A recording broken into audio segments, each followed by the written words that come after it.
Hey crafters, it's Leo with Dreaming Tree. Today I've got something extra sweet for you, a delightful cake topper featuring a teddy bear soaring high in a hot air balloon.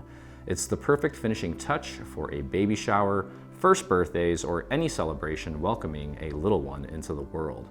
This charming project pairs beautifully with our all-new Precious Beginnings bundle, and best of all, it's easy to personalize. Whether you're crafting for a baby boy or girl, just switch up the colors to suit your theme. We've also included a customizable print then cut element so you can add the baby's name or a heartfelt message right on the balloon. Let's jump right in. All right, so as I mentioned, this one's pretty simple. Instead of hibachi sticks, this is actually a white floral stem. I did not realize until literally just moments before I started getting ready to film this that I ran out of hibachi sticks. Those are probably the most sanitary. So you're gonna need a couple of those. I already have my hot glue gun warming up, I think. I thought I did. Yep, it's warming up. We're gonna need a little bit of hot glue. And let's start here.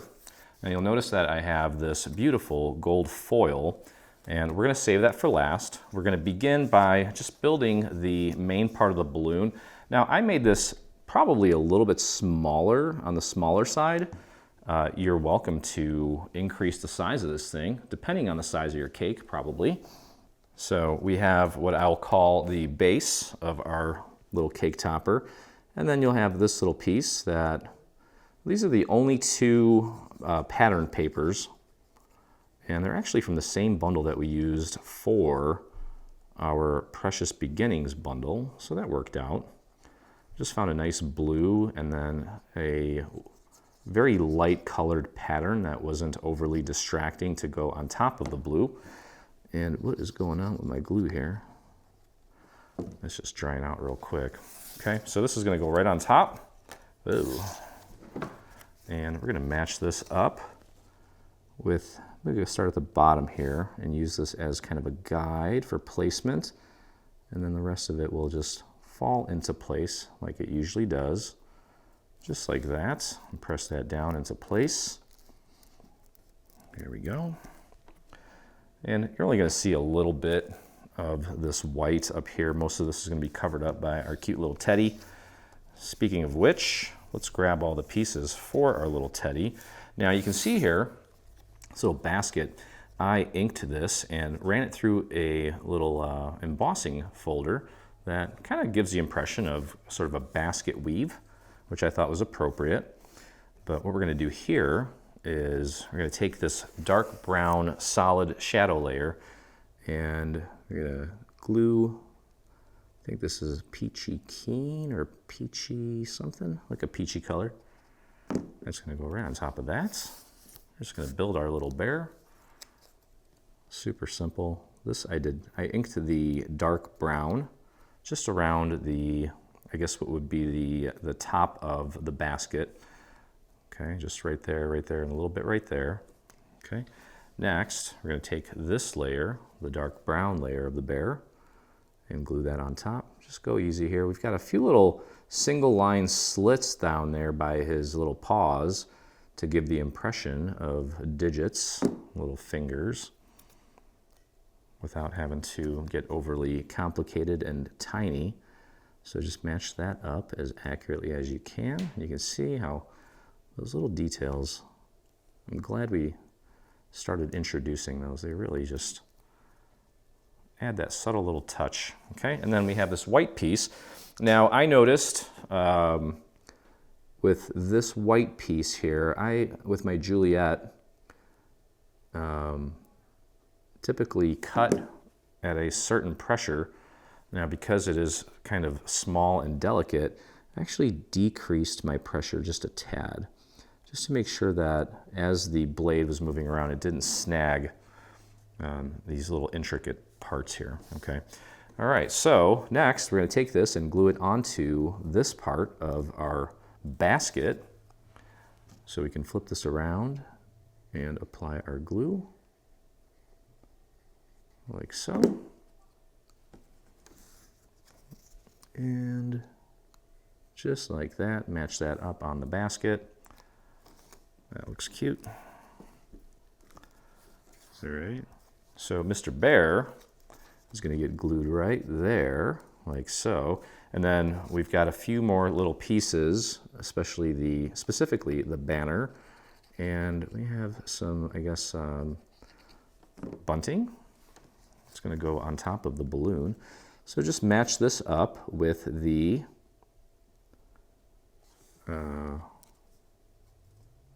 what's it called? The shadow layer of our bear. Just like that. Cute. All right, now this might be a little finicky. Just take your time with this. So this gold layer actually goes on this glitter layer. So that is the worst possible combination that we could have chosen. But it does look nice, so I'll deal with it. And this gold is going to go on the glitter. And we're going to match this up as accurately as we can. The gold should basically hug the bottom of the glitter, and because it's relatively thin, each individual little section sort of almost moves around independently.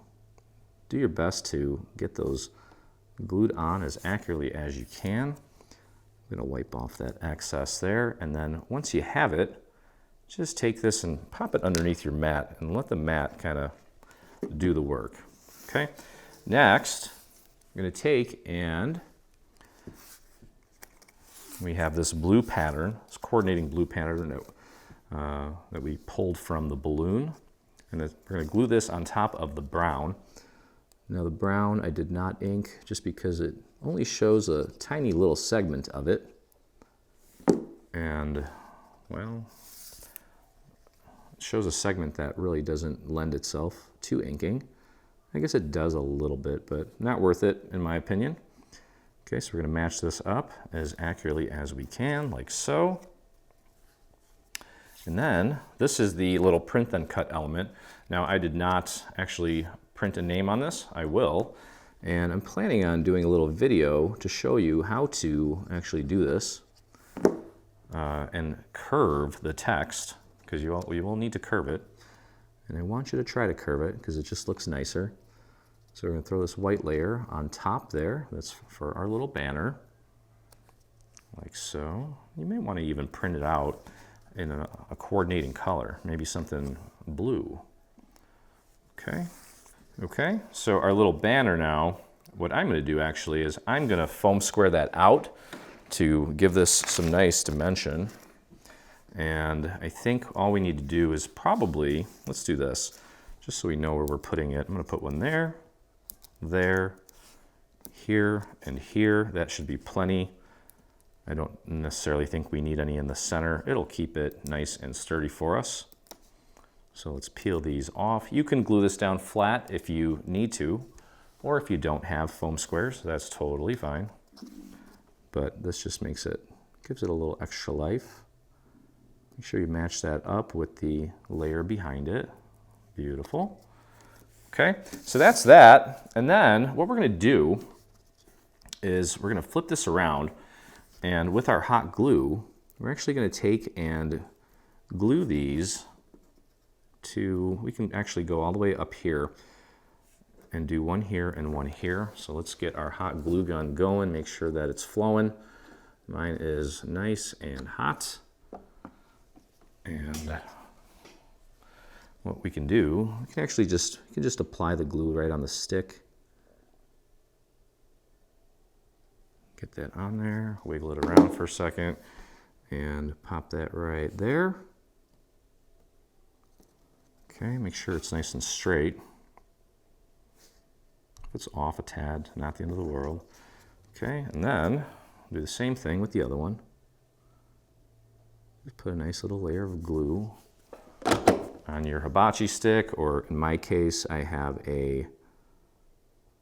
this is a floral wire. Okay, there we go. And then what we're going to do is put the little finishing touch on this, and that is going to involve some foam squares. And I'm going to go a little bit heavier with these. Just really make sure that I'm covering this.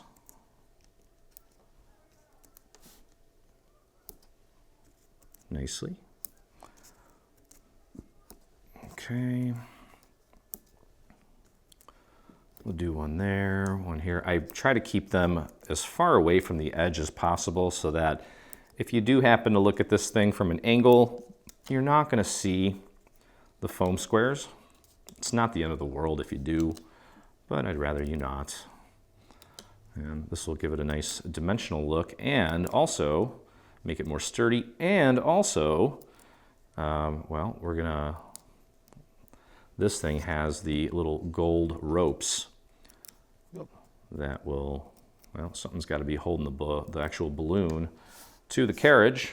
Okay, but that looks super cute so far. And we just want to make sure that we line this up as accurately as we can, like so. And voila. And there we have it. Okay, so that's it. It's ready to go. Of course, again, depending on the size of your cake, it's up to you how big or small you make it. Now, before I forget, because I did actually, I had this under my mat, and I was like, that looks kind of odd. I just need to wrap this up by gluing the little bunting element onto the main balloon. Totally forgot because it was out of sight, as they say, out of sight, out of mind. Good thing I remembered. So this is just going to get glued right on here. Just match it up with the little shadow layer there. Try to make it as precise as you can.